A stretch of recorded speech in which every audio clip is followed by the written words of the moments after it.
Bienvenue.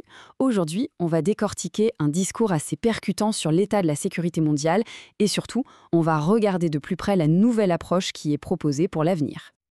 Alors, dès le départ, le ton est donné, avec une idée forte, presque provocatrice. L'argument, c'est que dans le monde actuel, les anciennes règles, le droit international, eh bien tout ça laissait place à une réalité beaucoup plus dure. Pour bien saisir cet argument, on va l'examiner en 4 points clés.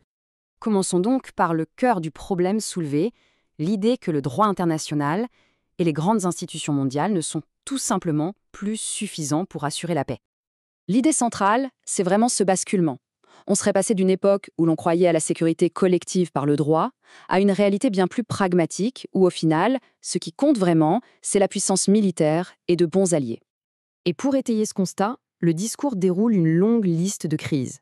Soudan, Syrie, Afghanistan. Et dans chacun de ces cas, la conclusion est la même. Les institutions, comme l'ONU, sont jugées trop faibles, incapables d'arrêter les violences, se contentant souvent de simples déclarations. Cette faiblesse des institutions est présentée comme un danger qui ne fait que grandir. On cite par exemple un incident où des drones russes auraient violé l'espace aérien de la Pologne, qui est pourtant un pays membre de l'OTAN. Cette fragilité des garanties traditionnelles nous amène tout droit au deuxième point, qui est peut-être le plus troublant.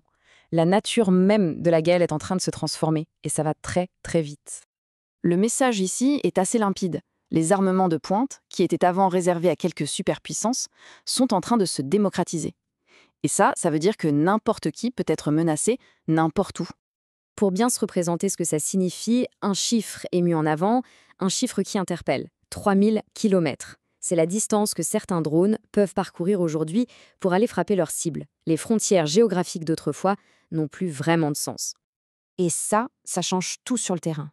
On nous explique que même des drones pas très chers, produits en masse, peuvent transformer des régions entières en zones mortes, les endroits où toute vie devient impossible. C'est une réalité qu'on imaginait avant qu'après une frappe nucléaire. Et le discours va encore plus loin, en alertant sur un futur encore plus inquiétant, le développement d'armes entièrement autonomes, guidées par l'intelligence artificielle. D'où l'appel à mettre en place des règles mondiales pour encadrer leur utilisation. Bon. Face à ce tableau assez sombre, le discours ne se contente pas de tirer la sonnette d'alarme. Il propose aussi une solution, une sorte de nouvelle architecture de sécurité. C'est un modèle en 3 étapes, très pragmatique. L'idée, c'est de faire de la sécurité nationale un droit accessible à toutes les nations, et plus seulement un privilège réservé à quelques-unes.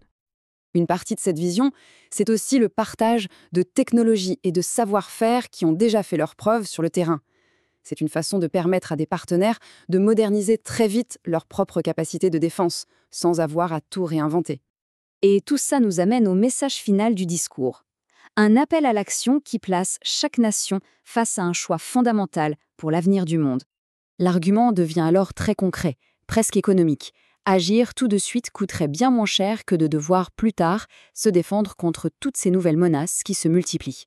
Cette comparaison est assez parlante. Elle met en lumière à quel point les coûts, financiers mais aussi humains, risquent d'exploser si on ne s'attaque pas dès aujourd'hui au problème de la prolifération des armes et des agressions. Finalement, le discours se termine en nous laissant avec cette question centrale. Est-ce que notre avenir sera marqué par une escalade sans fin des conflits ou par une nouvelle ère d'action collective, forte et décisive pour préserver la paix ?